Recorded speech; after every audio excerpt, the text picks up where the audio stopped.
Irritate కాకుండా ఆయన్ని జాగ్రత్తగా చూసుకున్నారు. ఆయనకి ఏదో పదవి ఇచ్చేశారు, సంతృప్తి పడిపోయాడు అనే ఇంప్రెషన్ కూడా జనంలో రాకూడదు.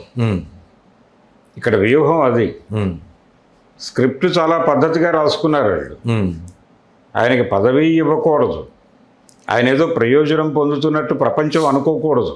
అనుకుంటే మళ్ళీ తర్వాత ఎన్నికల్లో ఇబ్బంది ఉంటుందా? ఇబ్బంది అంటే ఆయన అలా త్యాగం చేసుకుంటూ అలా కొవ్వొత్తులా కాలిపోతున్నాడు, అక్కడ కరిగిపోతున్నాడు అని ప్రపంచం అనుకోవాలి. సింపతి ఓట్లు పెరుగుతాయి. రేపు పొద్దున ఏదైనా తేడా జరిగి తను నిలబడితే పవన్ కళ్యాణ్ అతన్ని గెలవటం అనేది కష్టసాధ్యంగా మారుతుంది. ఆ కష్టసాధ్యంగా మార్చాలంటే అతని మీద సింపతి ఉండాలి. అతని మీద సింపతి ఉండాలంటే అతనికి పదవులు ఇచ్చేసి అతనికి ఈ పనులు చేసి పెడుతున్నామని రోజువారీ లిస్టులు ప్రకటిస్తే అతని మీద సింపతి ఎలా వస్తుంది జనాలకి? అది ప్రోగ్రాం.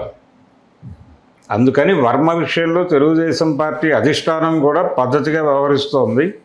ఆయన కూడా అంతకంటే ఎక్కువ పద్ధతిగానే వ్యవహరిస్తున్నాడు.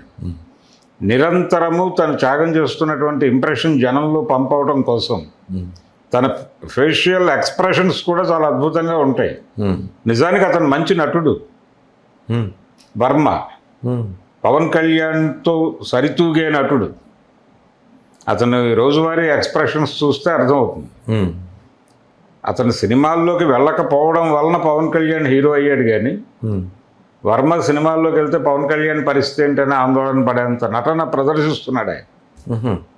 కాబట్టి పిఠాపురం సీటు తిరిగి అంటే తెలుగుదేశంతో మైత్రి లేకుండా గెలవటం అనేది మా వల్ల కాదు అనే అభిప్రాయం జనసేనకి పవన్ కళ్యాణ్కి కలగాలి.